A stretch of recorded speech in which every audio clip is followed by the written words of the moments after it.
This is a bathroom I wanted to kind of capture because it's pretty typical in a lot of cheaper houses or hotels or whatever I come across. And it's just things that I see that I go, this really could have been done better for not much more money. So we're just going to look around the room at some of the problems and their potential solutions to these issues. Sometimes the solution is more money on a better product, and sometimes it's just being more careful with the product you have. So we'll start here at the sink. You have this lovely silicone or some type of caulking that is applied most of the time pretty poorly all the way around the sink.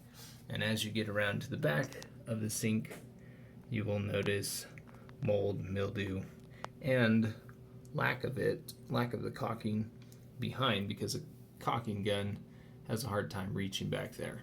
So a lot of times guys will just stop right here. Water's all around it, it sits there, and even the best silicone will eventually get gross with mold and mildew getting trapped under the surface.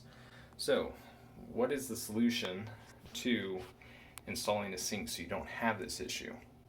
Well, that is, use the silicone not as an afterthought around it to prevent water from getting in, but rather use it as a gasket under. So before the sink is installed, after the hole's been cut, you apply a bead of clear silicone all the way around, and you set the sink into the silicone, creating a gasket underneath it. Then any silicone that comes out, you just wipe it away with a utility knife blade or something that is able to pretty much completely remove the silicone from all the squeeze out. And then I wipe it down with rubbing alcohol to remove any of the rest of it.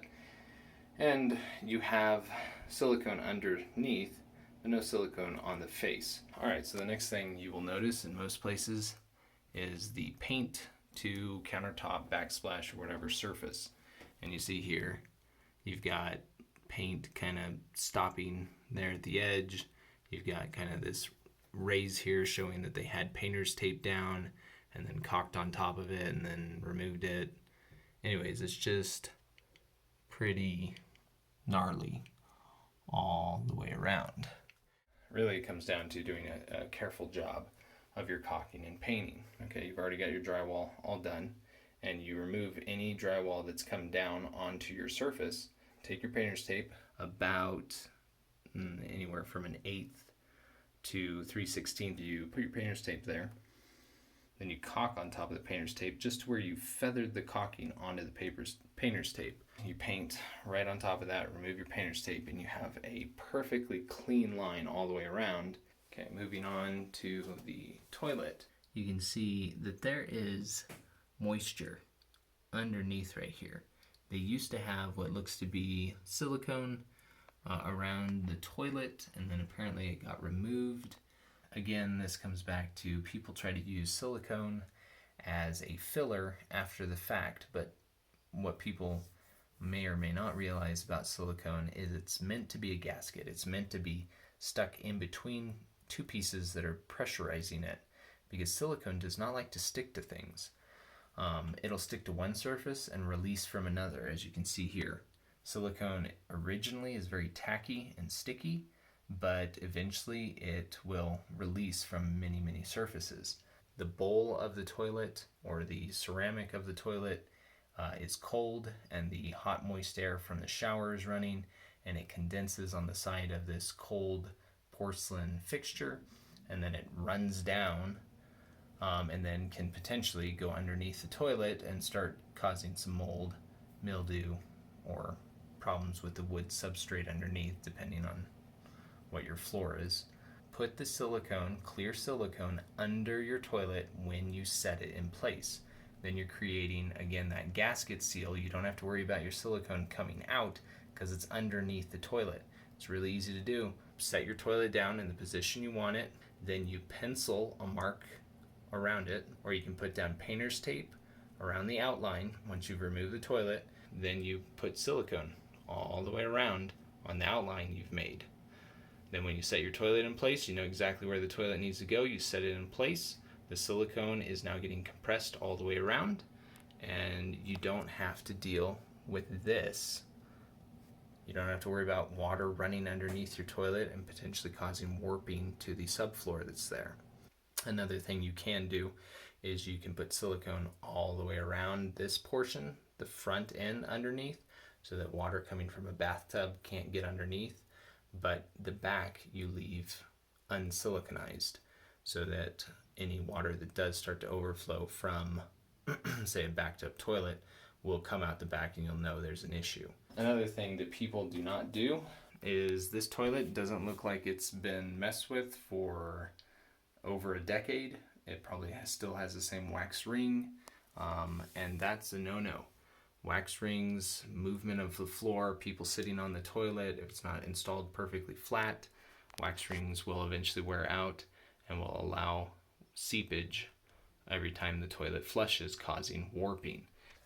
And right here at this edge, there's a big bow. Now, that could be caused from water from the shower or the bathtub, but many times it's caused from water seeping just bit by bit every time it's flushed into the subfloor. And because there is a bolt right here and on the other side sucking this toilet down onto the toilet flange, it will keep the floor compressed, but everywhere around the toilet will start to bow or bubble or buckle because water is coming out of that flange, and eventually you have a totally rotted floor here. You cannot leave a wax ring on a toilet for 20 plus years without some water getting through that wax ring. They need to be replaced. So it's not too terribly difficult to remove a toilet. You got to drain it, remove it, scrape all the old wax ring off, put a new one, and you're good to go. I see this a lot, but you see right here at the edge of the shower, there's just this big gap here. And so this vinyl floor is butted up against it, and then they just left it. There's no sealing, there's nothing.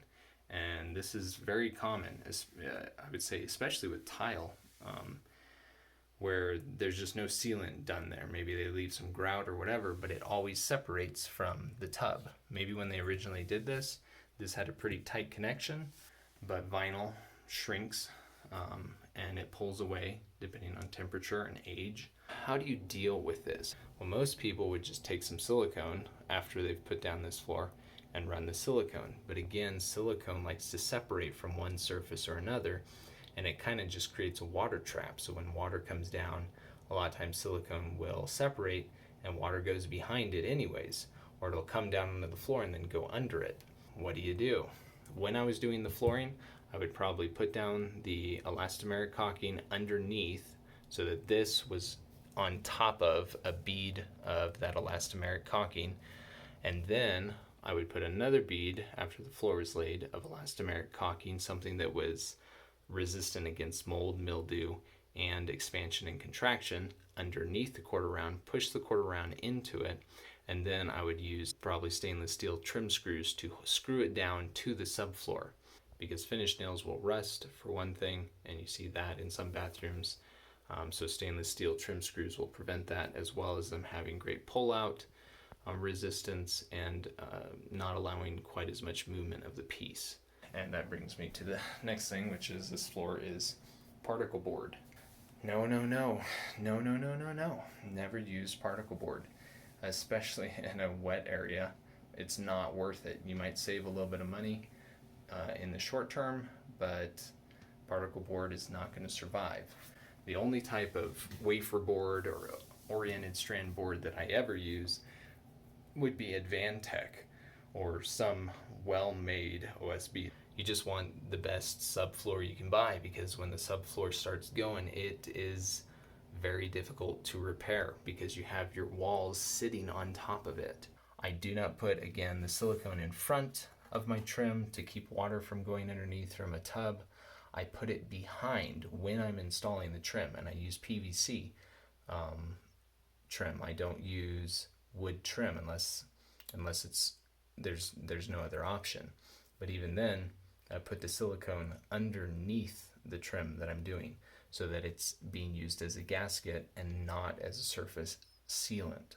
Silicone as a gasket might be revelation for some, might be old hat to others, but that's really its purpose. Don't use it as a surface sealant unless absolutely necessary, but rather use it behind whatever it is you're trying to seal. And then real quick over here, again, if you're doing a countertop out of Formica, don't use this type of Formica countertop where the edge of the Formica stops right here and then it's just particle board, because this is what happens. It starts to, when water drips down, which it always does, it drips down right here, it goes into the particle board and warps it. Manufacturers have gotten smart. They now have some countertops that have kind of a beveled edge, and then the Formica wraps underneath so that when water drips down, it's still hitting Formica underneath the countertop. Well, that is all that I have for you, and if you've come away with anything, hopefully it is that Silicone is a gasket and not a surface sealant.